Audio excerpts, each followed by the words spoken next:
आदरणीय प्रबंधक महोदय व प्रबंध समिति के अन्य सदस्यगण, शिक्षकगण, शिक्षणोत्तर कर्मचारीगण और मेरे प्रिय छात्रों, आप सभी को 76वें गणतंत्र दिवस की हार्दिक शुभकामनाएं।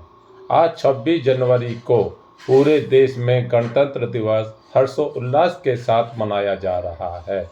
हम सब भी यहाँ भारतीय गणतंत्र दिवस का महोत्सव और जश्न मनाने के लिए एकजुट हुए हैं। साथियों, इस बार का गणतंत्र दिवस बेहद खास है। संविधान को लागू हुए 75 साल पूर्ण हो गए हैं।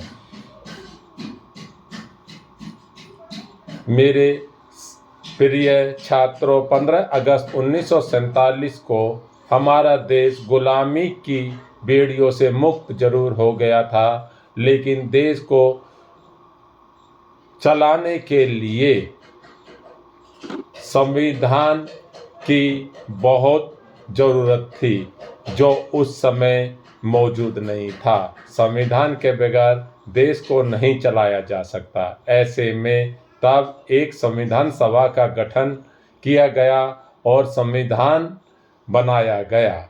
इस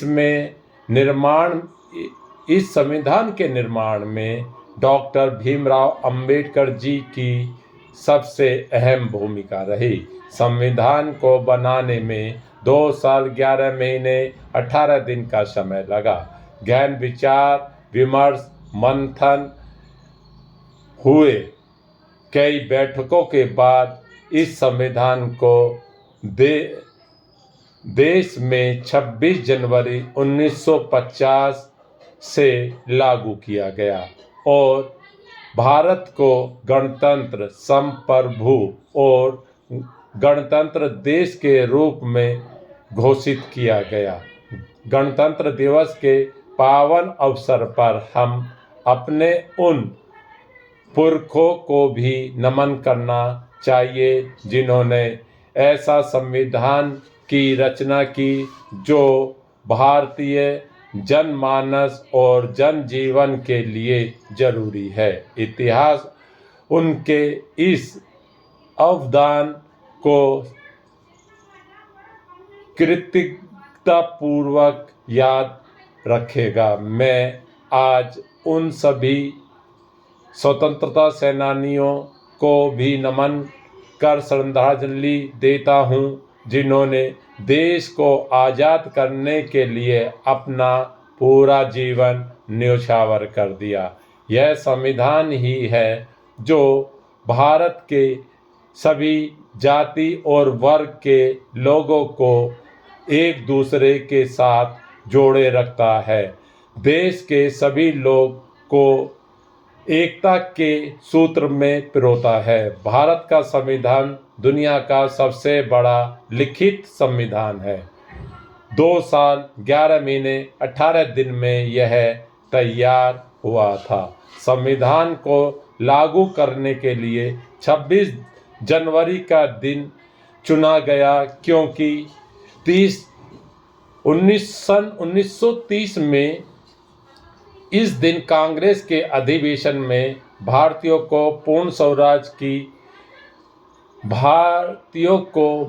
में पूर्ण स्वराज की घोषणा की गई थी। गणतंत्र दिवस के अवसर पर राजपथ पर भव्य गणतंत्र दिवस समारोह का आयोजन होता है। यहाँ पर परेड न केवल राष्ट्र की सैन्य शक्ति को प्रदर्शित करती हैं, बल्कि सांस्कृतिक विविधता में एकता को भी प्रदर्शित करती हैं। राष्ट्रपति भव्य समारोह में तिरंगा झंडा फहराते हैं। राष्ट्रीय गान और ध्वज फहराने के साथ उन्हें 21 तोपों की सलामी दी जाती है। अशोक चक्र और कीर्ति चक्र जैसे महत्वपूर्ण सम्मान भी 26 जनवरी को राष्ट्रपति जी के द्वारा दिए जाते हैं। राजपथ पर निकलने वाली झांकियों में भारत की विविधता में एकता झलकती है।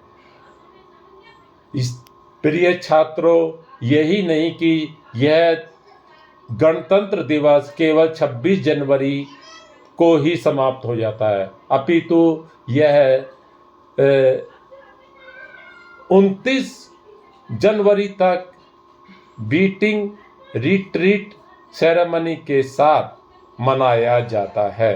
मेरे प्रिय छात्रों, गणतंत्र दिवस सिर्फ जश्न का ही नहीं बल्कि प्रगति का जायजा लेने और उभरती चुनौतियों की तरफ भी देखने का दिन होता है।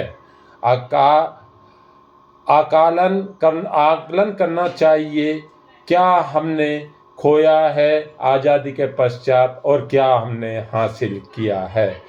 अब हम 2047 तक अपने राष्ट्र को विकसित राष्ट्रों में ले जाने का प्रयास करना चाहिए। यह सब तभी संभव है जब हम एकजुट होकर अपने राष्ट्र को सम्मानजनक दृष्टि से विकसित राष्ट्र बनाने के लिए संकल्प लें। गणतंत्र दिवस के दिन हम संकल्प लें कि देश के प्रति अपने कर्तव्यों को पूरी निष्ठा के साथ पालन करेंगे। देश की अखंडता और एकता को बनाए रखने के लिए हर प्रयत्न करेंगे, प्रत्येक दिशा में काम करेंगे, अपने साथ दूसरों के अधिकारों का भी ध्यान रखेंगे। इसी के साथ प्रिय छात्रों, मैं अपने शब्दों को विराम देता हूँ। जय हिंद,